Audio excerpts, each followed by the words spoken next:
Hello, everyone, and welcome to today's webinar. We're glad you could join us for today's topic, getting started with building AI agents in Microsoft 365 Copilot Studio. My name is Rachel Clendaniel, Marketing Coordinator here at Kite Technology Group, and I'm excited to be here with your presenters, Adam Atwell and Jason Goebel. We're excited to share with you some practical insights and tips that will help you on your AI journey to start building your very own AI agents. Kite Technology is a managed service provider for IT, and we're also a consulting firm that serves small and mid-sized businesses across the country. We've been around for more than 30 years, and we specialize in supporting independent insurance agencies, nonprofits, and other professional organizations. You'll see some of our key services listed on this page, and if you'd like to learn more about us or set up a time to chat, just send us a message through the Q&A panel, and we'll reach out to you after today's session. So with that, I'm going to turn this over to Adam and Jason to introduce themselves and to get us started. Adam and Jason, it's all yours. Thanks, Rachel. I'll get going here. My name's Adam Atwell. I'm our Chief Technology Officer, also a Microsoft MVP and one of our partners here. I get joy in helping folks adopt technology for their business, and I have the privilege in working with a lot of our technical partners and specific clients to help drive more value through technology. Jason? And I'm Jason Goebel, Chief Solutions Officer, also partner, and I'm a Microsoft MVU. I just made that up. It's a most valuable user. I wanted to feel included. You're always included with me, Jason. You know that. I can't rock a Kangol hat if I'm pronouncing that right, like Jason can. But we love having an opportunity to be here with you guys today. Jason and I work on different sides of our business, but we have same goals of helping enable customers to do more things with technology. And so this is an agenda of what you think you signed up for. We will do a little bit of jumping around as it fits into the presentation to help drive the concept of what Microsoft Copilot Agent is about. And so with that, we're gonna get started and lead with this whole question of what are Copilot agents? When we started to think about use cases for Copilot agents, our brains really first started in the custom space, right? Like, how can we build a custom agent, or what ways can our customers use custom agents, or how can we use custom agents to solve problems? And certainly not just Copilot, but any real agents. But Jason was chatting and he said, Adam, we really need to point out what Copilot agents are for people so that way they actually know that as a basis. And so this is probably the first and largest place where there are Copilot agents inside places where you already work. The core Office suite, as you see it displayed on the screen here, are apps we've been using for years. They've been extended in features and value by cloud services over the years and integrated into the Microsoft 365 stack. And now that those features have been extended by AI. Recently, Microsoft has started to enable the Copilot chat pane right inside of all of these products directly. And they're even adding more value for free, really basic functions of how to do single tasks inside each of these products, really just included in your Microsoft 365 SKUs. And so these are practical examples of where they live today. You've probably also seen that little Copilot button every place it is, whether it's in Edge, which, that integrated chat experience started there before it grew to the other Office apps, or even on your desktop. If you use a Windows computer, you've seen Copilot there as well. And so we are not going to cover all the value of the paid version of Copilot here today. I will tell you that we are doing an updated webinar here in the first quarter of next year that we're really excited to share and review those things as well. But these are the agents that you might not already know are there. So that's one flavor of Copilot agents. In addition to that, Microsoft has made a lot of first-party investments in, initially they called them agent templates, and now they've expanded them out and created a whole agent store. And so these are specific ones that are built by Microsoft for you that are purpose-driven. And really, these agents are available to all users to use. They're there. They're not customizable, but they're there for free.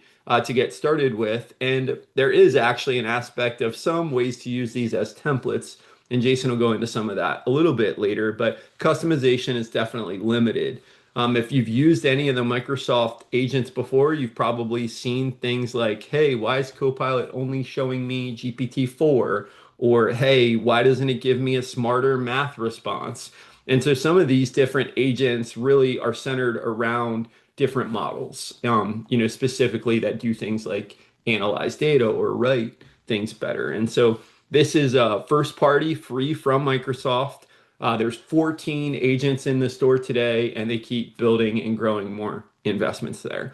So that's a second piece of agents, really from a Copilot agent standpoint. We're going to cover the custom as a basic starting point in a moment, but we have a lot of clients that are insurance clients. And so we get a lot of questions around, hey, do you think you could build a proposal builder, a quote comparison, or maybe a policy coverage explainer, or the common use case of internal HR? Really, the different aspect of all of these custom agents apply to almost every single business. The same question gets asked, right?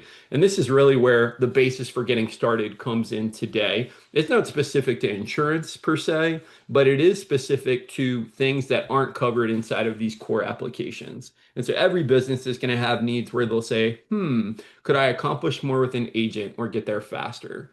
One other thing I do want to call out, and this is just kind of like a software purchasing or product evaluation standpoint. A lot of folks really want to get their hands dirty and build tools for their businesses. Not everybody understands what it takes to maintain that software, build it into business processes. And so what I would say is, as you're looking at considering agent building or if you should invest in those things, look to the first party platforms that you're in and ask, are they doing anything with agents first? Just as a guiding principle to consider. But that's a little bit on the custom side. We can't not speak to conversational versus autonomous agents. And a lot of people are like, what do these big words mean? Well, everyone's used to chatting. We chat back and forth all day long with people. We do it sometimes on the phone. We text. We do it in Teams and other platforms. And really, conversational agent is built to be that conversation from a chat standpoint, right? Dialogue, set of criteria, a knowledge source that you build or you point it to, and then you get those responses. And so that's kind of largely where we're at today. A lot of folks have been building conversational agents, expanding on what that value is and kind of how to integrate them into their businesses. We're approaching this level of autonomous agents, and really where autonomous agents are growing towards is, can something do something on my behalf? Can I ask an agent to do something specific, like generate a document or go ahead and solve this problem that lives in another system? And so autonomous agents are really just starting to scratch the surface. And so while largely we're seeing conversational agents, we are starting to see some hybrid of a little bit of conversational with autonomous. And largely, autonomous agents are going to be a big part of what we'll see grow and change. So that's a little bit of a preview of kind of basis for what agents are, and more specifically, what Copilot agents are in the Microsoft 365 ecosystem. So the next thing that we have to cover is licensing options. Most people say you need like a master's degree in understanding Microsoft licensing, and you probably do. A lot of this has been made easier with Copilot and other sources of AI like ChatGPT. But today, there are four main ways you can get Copilot agents and pay for them. Now, let me just say that what we're showing today is what was at one time called Copilot Studio Lite or Agent Builder. It's branded the same thing. Microsoft is famous for calling things the same thing and confusing people. But at the end of the day, what we're showing today is free. So that's included in your Microsoft 365 licensing. Well, if you want to go and build beyond that or share those agents out with others in your organization, or maybe even build an agent and publish it to a website or something like that, you have to have a paid license. And this is one of four ways that you can get that paid license.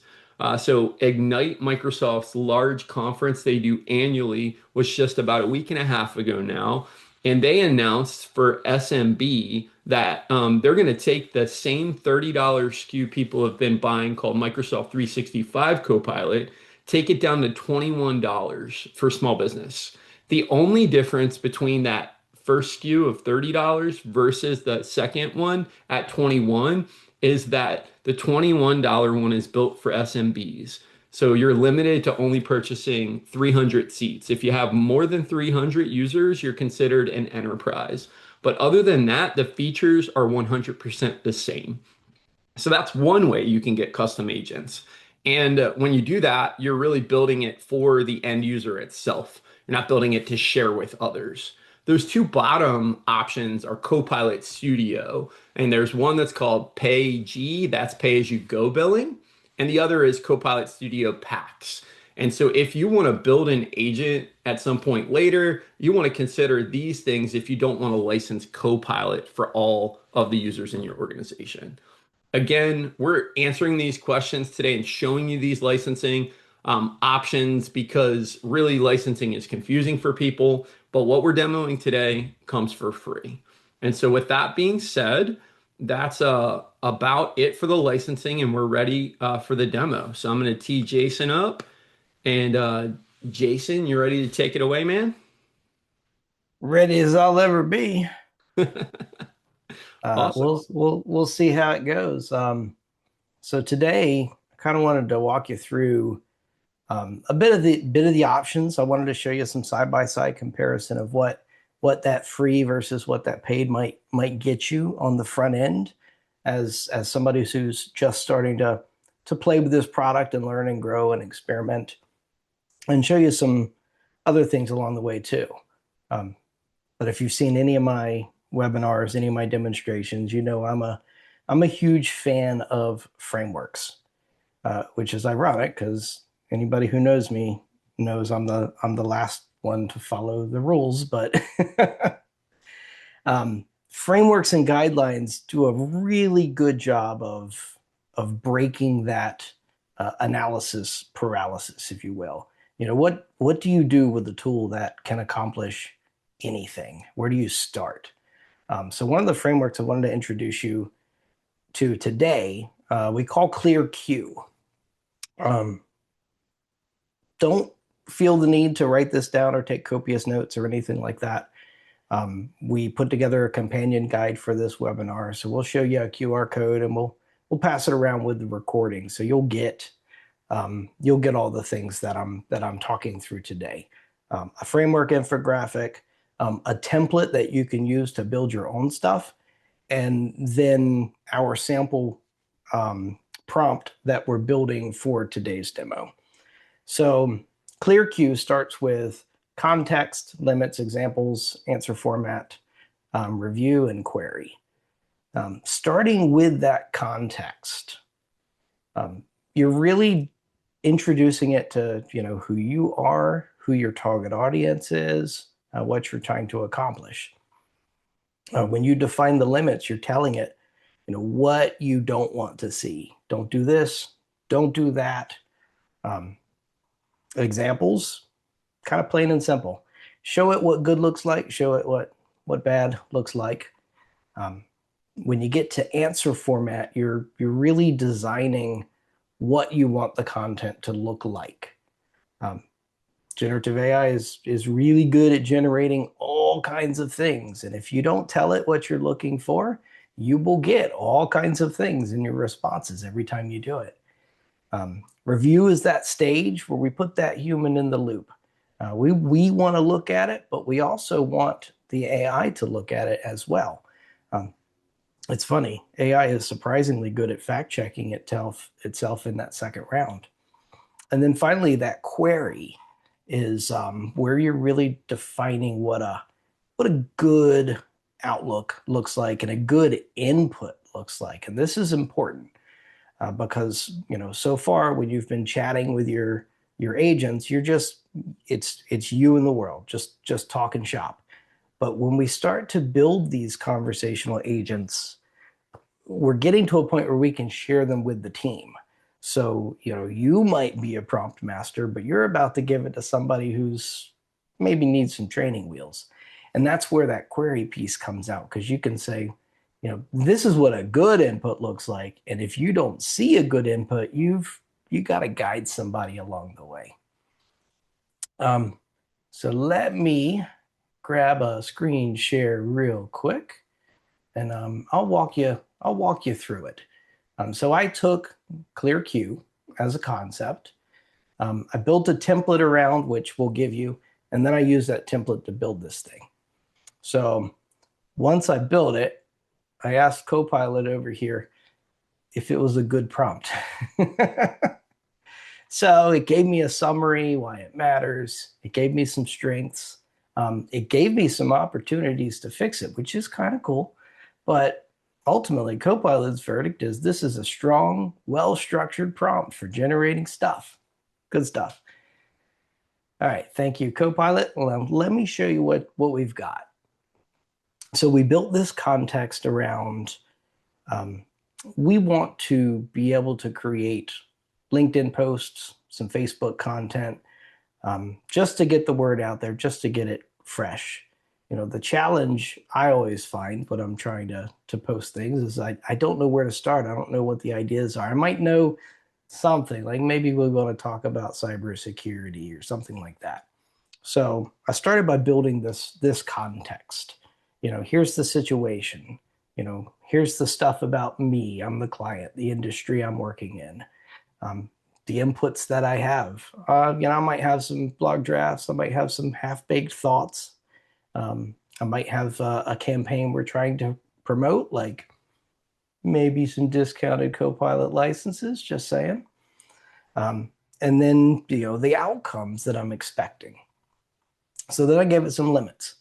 I'm assuming US insurance marketing norms, unless it's specified.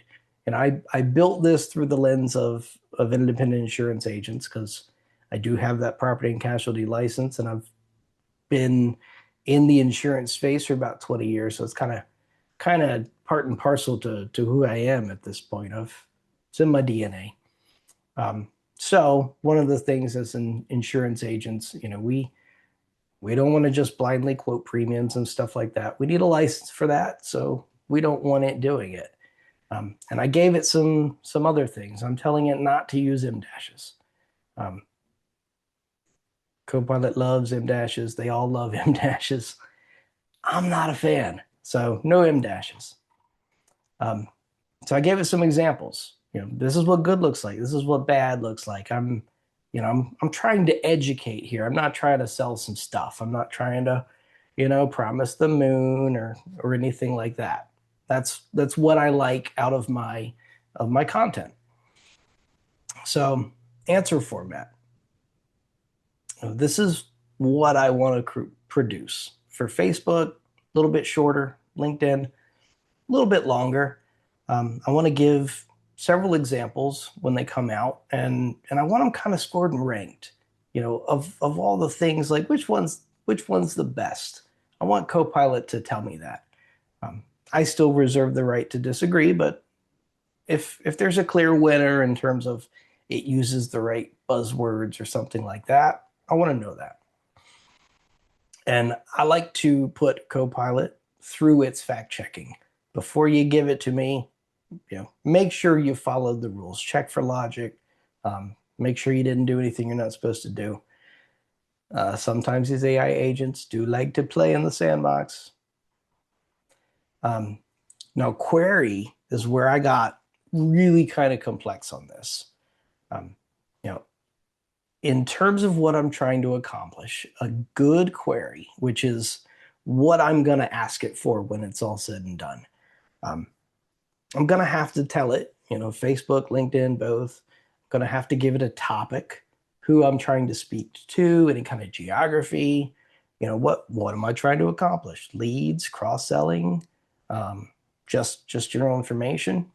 And then the voice and the tone. Do I want it professional? Do I want it friendly? I wanted to laser focus it on Facebook and LinkedIn content, but I do want to use this thing for different things. Maybe if I'm looking for a new hire, if I want an account executive or a CSR, I would like to run this thing through there.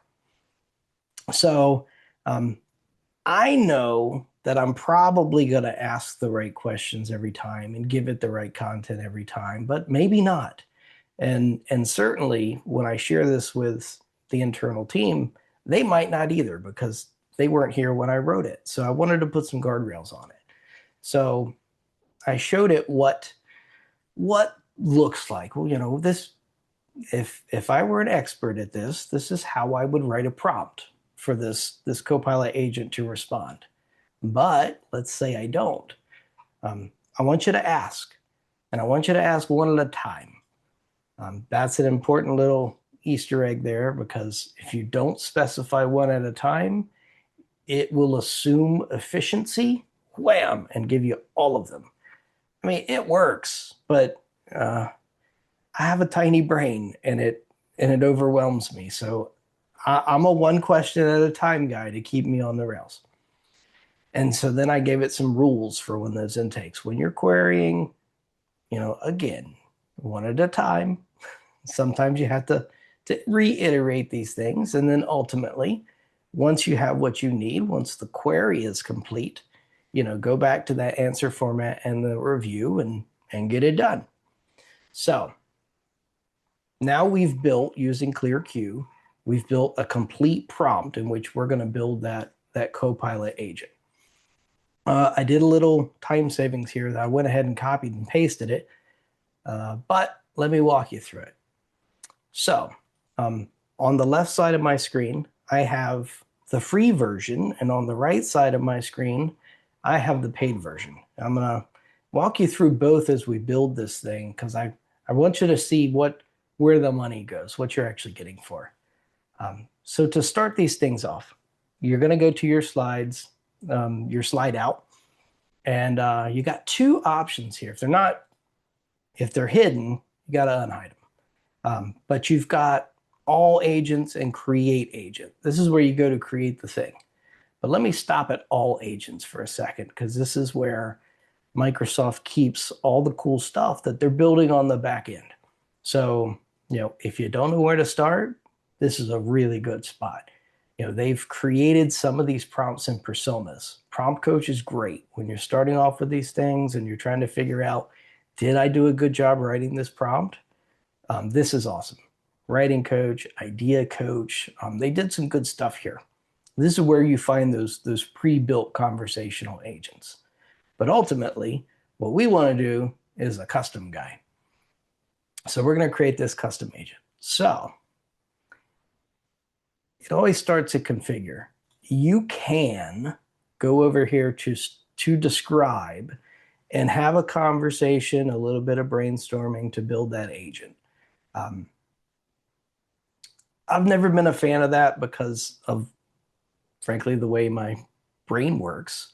I need to have a plan. I need to write it out. So I have not used this describe piece very well. I like to come into it having a plan. Every now and then I'll create a prompt and then I'll have a chat to refine the prompt and put it in. But this is where I generally start, is configure. So up here, you've got some of these templates that Microsoft's put together for you. So you can start to use them here, which is kind of cool. The reason I like them so much, and the reason I recommend you kind of explore the space, is because when you select a template, it's going to push down two things that are really, really interesting. It's going to give you a pre-built prompt that Microsoft engineers baked into the product. This gets you a really good eye into how they are imagining, what things look like. And you can see they're working off of a bit of a framework too. They've got their purpose, they've got their goals, they've got their overall direction. So you can see that there's a little bit of a framework going on there. But they also give you some suggested prompts so that you're not starting with scratch. When you share these with your end users, they've got some options. So we're not going to do that. We're going to build our own little custom cool guy. And so I've done a couple of things here. And on the left, again, the left side's free, right side is paid. Step one, we got to name this guy. I didn't get too fancy here. Social content creator is fine. Um, Description, same thing. You've got 1,000 characters to describe it. For this demo, I just did that. For the instructions, I pasted word for word the prompt that we built in Microsoft Word. I mean, you could use Notepad. You can use Copilot to build your prompts. You can use ChatGPT to build your prompts. It won't yell at you, and I won't tell. It's fine. Using an AI to kind of coach you through the prompt is perfect, which is why Microsoft built that guy for you in the first place. The next stop is knowledge. So maybe we want to give this thing some guardrails. Not everything in the world is a good idea. Maybe we want some things. So, and this is one of the key differences for when you pay for that license. Right here, this is the big difference. On the free version, I can add some websites, I can do some things. That's cool.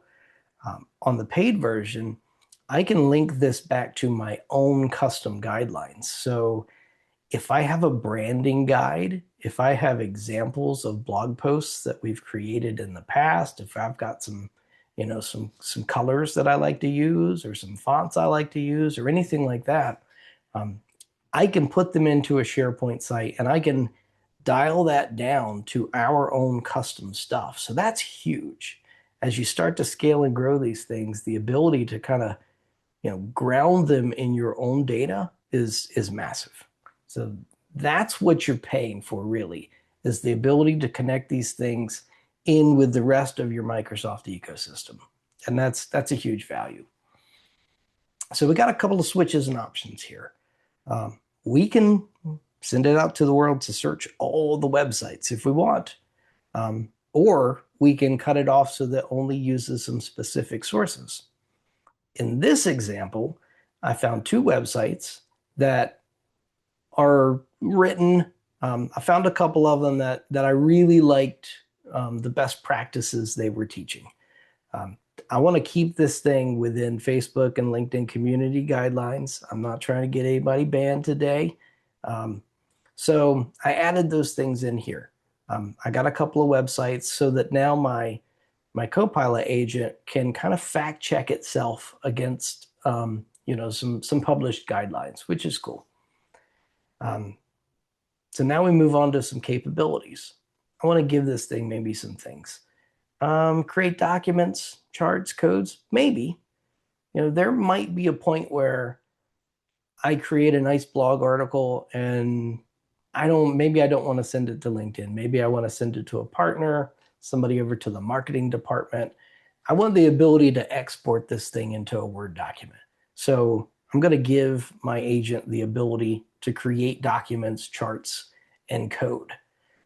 This is really important because we're not always talking about computer code. We're talking about mathematical equations and things like that. So if I gave it a chart with some data that needed some analysis, I would need its ability to craft that code to get some things.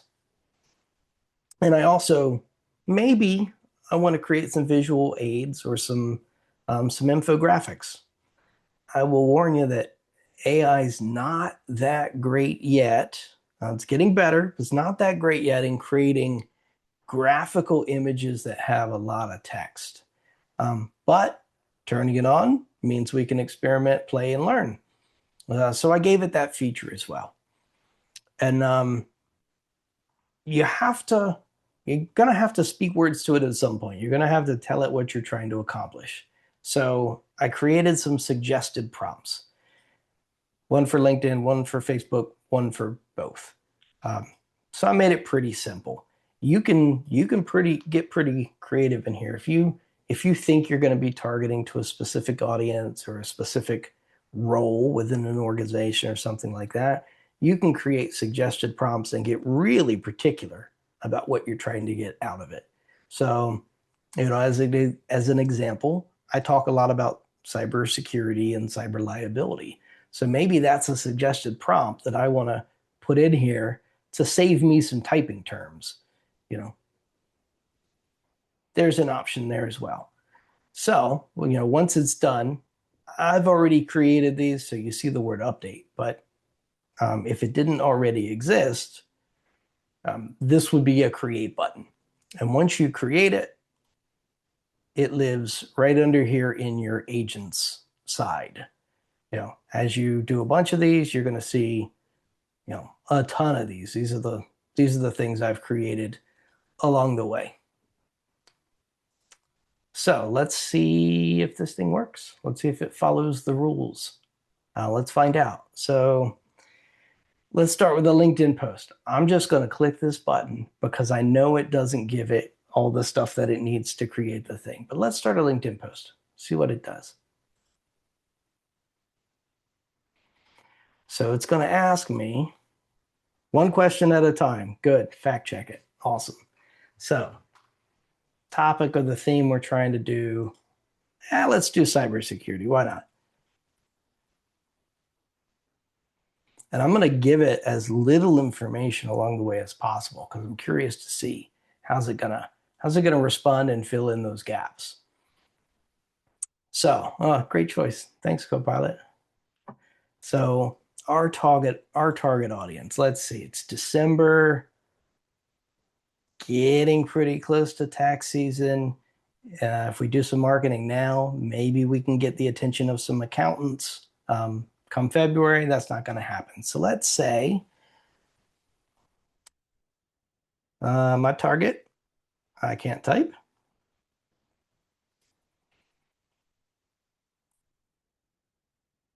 So we're going to target accounting firms in this.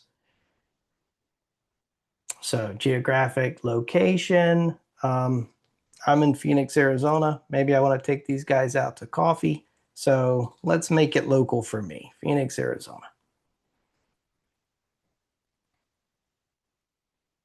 So my goal for this post,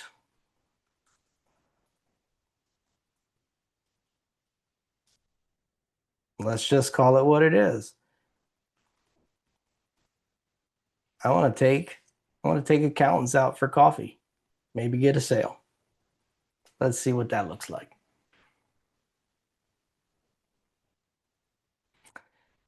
So the final question here is going to be the tone. Do I want this to be super professional, friendly and approachable, conversational? Maybe a mix, but let's say friendly and approachable.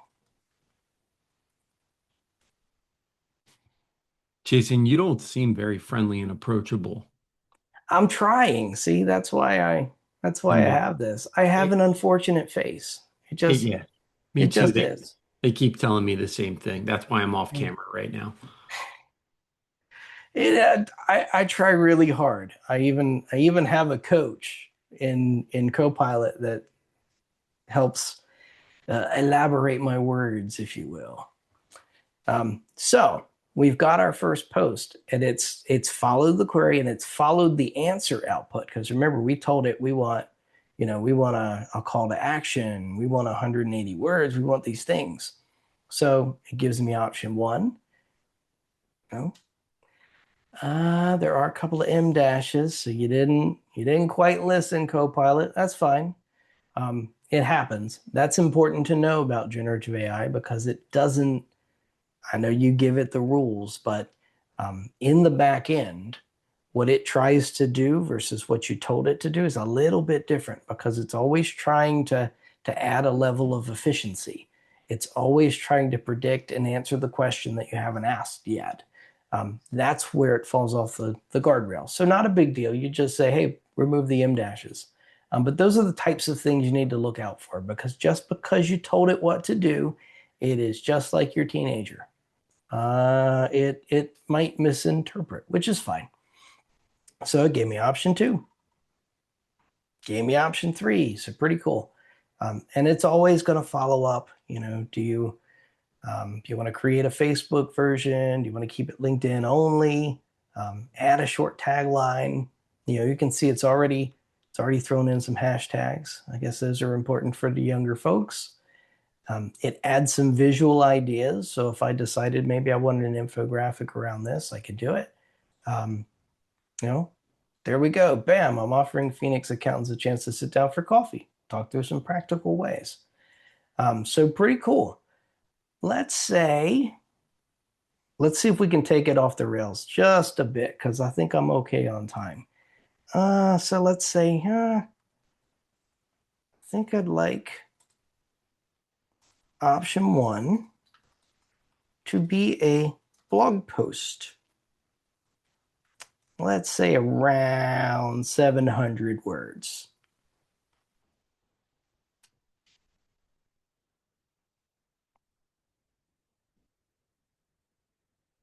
And whoop, there it is. So now I've taken that, I've taken my content creator, now I'm making blog posts. Now I throw that on my website.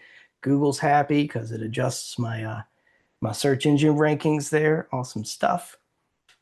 So that's pretty cool. And you can do all kinds of things. If your website is built in WordPress, you could do something like that. If your website is built in Wix, you can write some things in there. You can even just ask it specific questions like, "Hey, if I'm using, um, you know, maybe I want to do some SEO on this thing. Can you check for good SEO?"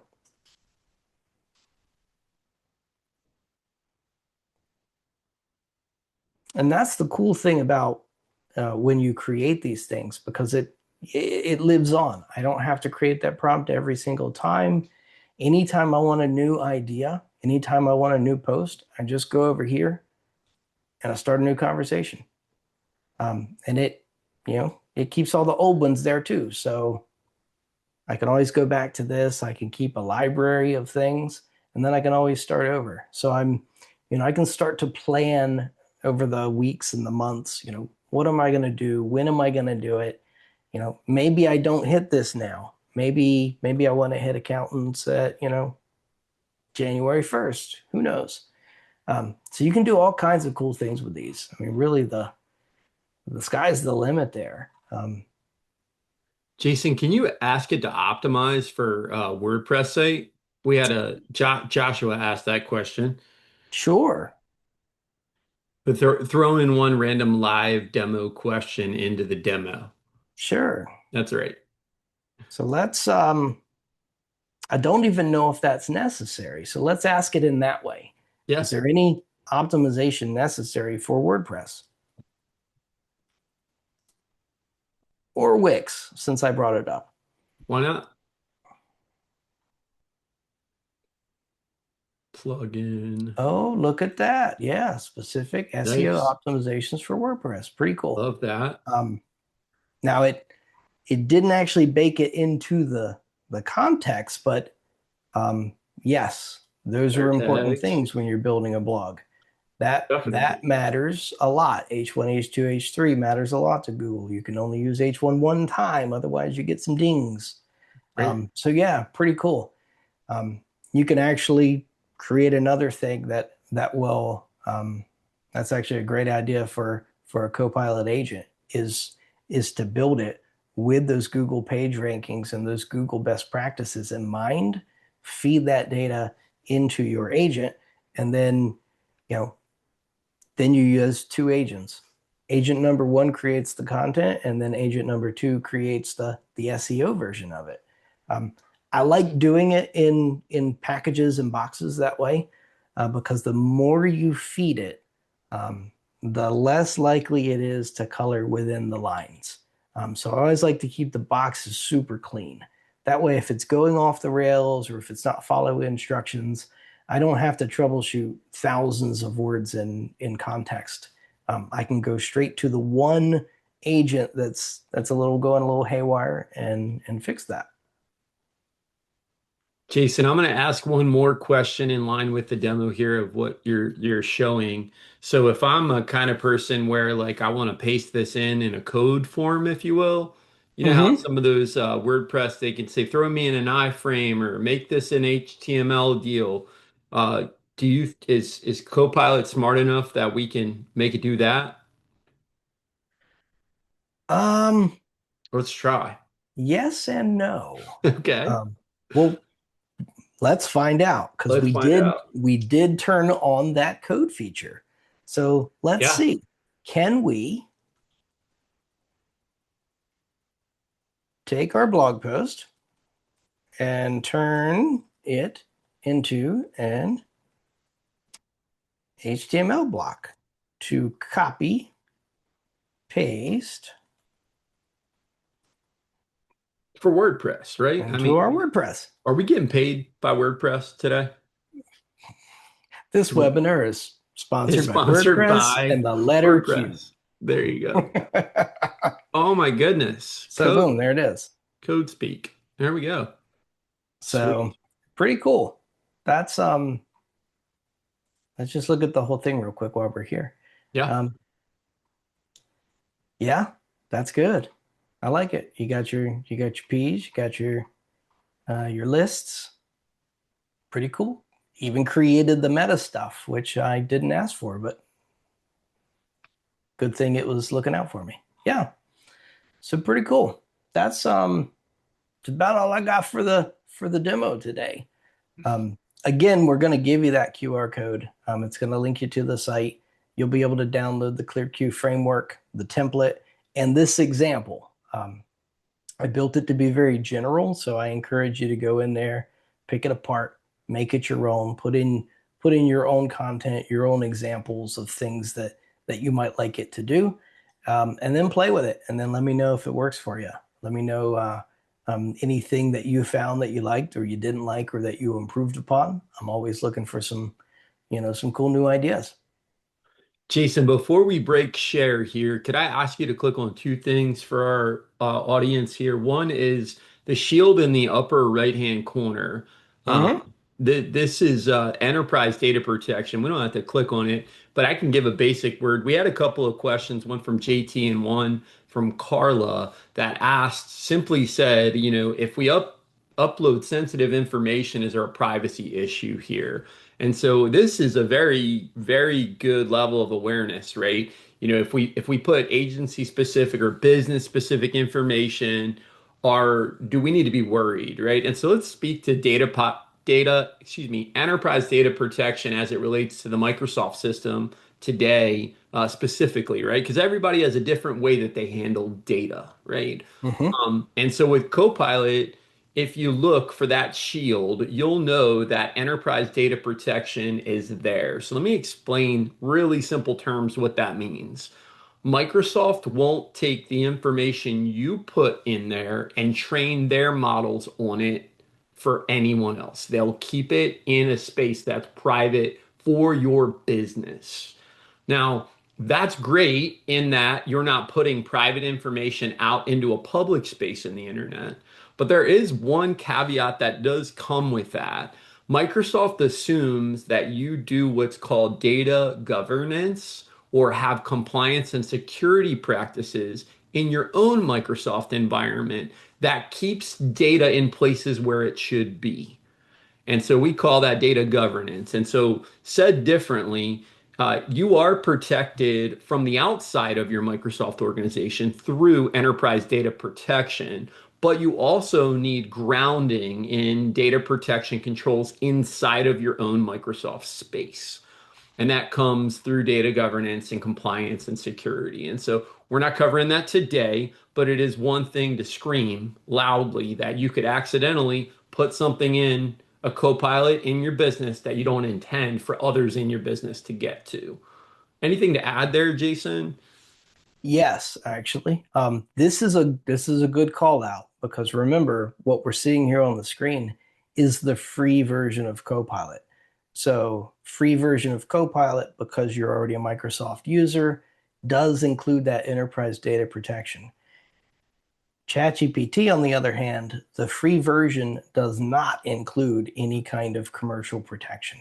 Yeah. You need to pay to get to that point. So if you're learning and playing and experimenting, just know that right out of the gate, Copilot's going to give you that extra level of security and data protection that you're not going to find in any of the other products. And that's not to pick on ChatGPT. It's true of Gemini. It's true of Claude, Anthropic. It's true of ChatGPT. All of them run off of the free and the paid versions, and you have to pay to get that commercial enterprise level of data protection. Definitely. And I will say it does come with management, right? You can't just turn it on and expect it to manage itself. You do have to babysit it. You have to govern your Sure. own data. And the Microsoft's making that more affordable for SMBs. Jason, there was one other thing I want to ask you to put up. Will you go back to the agent store there for a Hmm. brief moment, Sure. please? So I just wanted to point out, scrolling down there, and we see the words frontier being used here in these labels. I wanted to distinguish for the audience what those words frontier mean. So frontier is Microsoft really trying new AI features to build out more agents for customers. And so when I say that, there's two things I would recommend. One, don't count on them to work fully, kind of beta mode. The other is don't count on them to always be free, right? Some of these things really require a lot of resources both to maintain and to execute in the background on. And so Microsoft's already tested the ones that don't have the Frontier label. They've made a decision to give you those for free. But the ones that have Frontier in them are new. They're new features they're exploring, and they could potentially come with costs down the road. Yeah, absolutely. And I will show you one more thing. If you look up here, again, this is the free. And I have Yep. my chat and I have my agent that I built. Here's my paid license. Under here, I've got these two agents, these researcher and analyst agents that are pre-built. There's some stuff in the store, but Microsoft's put a lot of time and treasure into the resource and the analyst agents that are important because when you get to a point where you've got some good data governance going on, you've got your acceptable use policies, you've defined what you can and cannot put into these tools. At some point, you're going to want to throw a spreadsheet in there or something that requires some data analysis or some bottom lining. These things are fantastic, and Microsoft is doing the back end development work, so you don't have to build them out on your own. Researcher, it's building to go out into the world to consume websites and then report back some bottom lines. Analyst does a fantastic job of consuming Excel spreadsheets and taking them apart without that complexity of having to build a data library around it. And I think Jason, one other thing that's probably a great call out there is, the version of the GPT models in the background, right? And we Yeah. went through the discovery process of identifying these basic agents that you're getting for free are built around GPT-4. And then some of those other first party Microsoft ones that Jason just highlighted, they are using newer models as well. And then when you come over to the paid space, you have more flexibility for the newer models as well. Just to add some color onto that, when you build agents in this agent builder, Mhm. they call it Copilot Studio, but it's Copilot Studio Lite. There's a whole engineering back end that is for a later time. But so these guys are built in GPT for Turbo, built for efficiency. Chat um, comes out of the box with 4, but you can turn GPT-5 on, Yeah, so that's cool too. Um, yeah. So you start to see a bit of a trickle down effect in terms of where these large language models show up and when you get access to them. When you pay the dollars, you'll get access to these newer large language models sooner on the paid version, which is important as well. definitely. All right, here we go. Where Jason took the time to go through with that Word document, guys, the ClearQ framework guide. We can promise it's not a phishing link. We're going to count this down in five, four, three, two. Long one. All right, we're going to go on to the next slide, guys. We have answered some questions live here for you all, but we have a couple of things we're going to plow through and leave some time for questions. So, one of the compelling pieces behind all this is really understanding, that knowledge management and data governance are key factors to getting good data out of AI, getting good responses. So you got to babysit them, right? You have to have people in your organization that know the knowledge or places that have good quality information to query from. The agents need training, right? They need building and all those things. You have to, like a child, you got to raise it up a little bit. Data hygiene matters. When Jason was going through those sources for that data, if you give it a website and it's not a good reference, or that website changes, know that the agent's going to train on that as well. So anything you put in that's bad, bad's going to come out. And then really, if that data is not classified properly, there is that risk for exposure. We covered that briefly with a shield in the upper right-hand corner there and identified that, hey, for inside your business, you can keep that data there. It's safe to put it in there. There is one distinguishing factor I want to call out. We've been talking around the Microsoft business and enterprise licensing features today, right? So that corporate data protection extends in that space. Microsoft also has a personal space. The personal space does not come with commercial data protection. And so that's just a distinguishing factor there. Moving on and back around to the licensing. This is kind of confusing sometimes. So I want to recap this. Everything Jason showed today that was on the left-hand side of the agent builder, that is free. On the right-hand side, he showed that you could add other knowledge sources other than websites like emails, documents, SharePoint sites, etc. in the agent builder as additional knowledge. So if you want to add different knowledge that's not websites, that's where these paid options come in. At the top of the list is what has been around for about 2.5 years now, the Microsoft 365 Copilot. That is a per user per month license, $30. That used to be what we all had to pay. Now they just released the SMB version of that for 21. Same exact license capabilities. It's just for small business, right? Going down to the bottom half, if you wanted to build a custom agent and share it out with others in your organization, but you don't want to pay for the other licenses to get the Word agents, the Excel agents, etc., the Copilot Studio are the options there.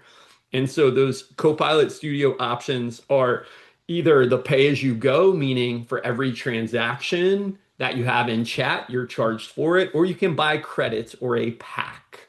You have to license it in one of two ways if you're going to do an advanced agent. The basic ones are still free. For the extra credit, for those of you that are already there, these are what those credits mean, and they're a little vague and hard to understand until you actually turn on the pay-as-you-go licensing and really kind of see how those credits get consumed. But on the consumption model, where you're paying for what you use, not a fixed price every month, this is the basic way that it does credit calculation. We're going to go to this special pricing promo, right? This is something for SMBs that they've just established a promo on. It starts December 1st, which was a few days ago, and it goes all the way to March 31st. And you can get the Copilot Business Standalone. Its MSRP is 21. You can get it for 18 now if you lock in for an annual commitment. The same thing is true for Business Premium plus Copilot. Business Premium plus Copilot, if you add the 21 plus the 22 for the Business Premium, that's the core license. That would get you to 43. They're doing a promo for 32 right now. It just requires that you have at least 10 seats. Some of these promos are limited to resellers like us, or others like us, not necessarily direct. And then the last piece is this Purview Suites. What is that? And really, we talked a lot today about data governance. And really, the Purview Suite for Business Premium allows you to take and put organization around the data you have inside of the Microsoft system. We're not covering data governance today. There will be a follow-up webinar in Q1 on that and highlighting that suite and its value around AI and other things. But that pricing is cheap now too.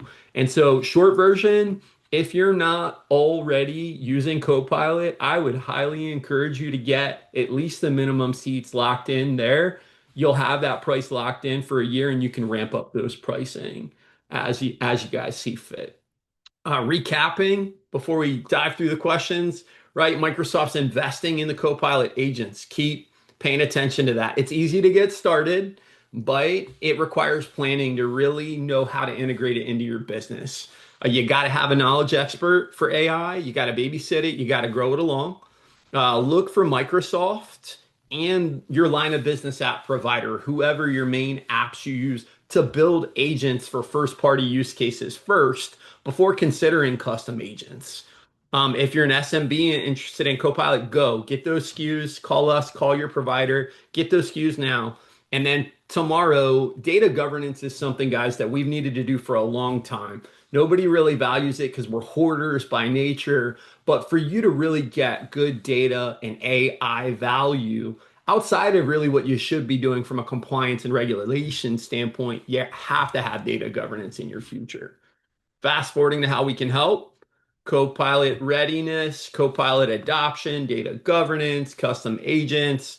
There's a list, guys. And then it's time for questions. We answered a lot of these live. There were two that weren't called out. One was Kimberly's question for, is an autonomous agent different than an RPA? And in some ways, yes, in some ways, no. Typically, RPA is programmed to do certain functions. And that's really what traditional RPA has been doing. Really, autonomous agents aren't typically modeling clicks that you would do. They're doing functions in the background. So some overlap, not exactly the same thing, but have some similarities for sure. I want to add one little piece to that RPA piece. Yeah, for sure. So generally, these things fall into three buckets.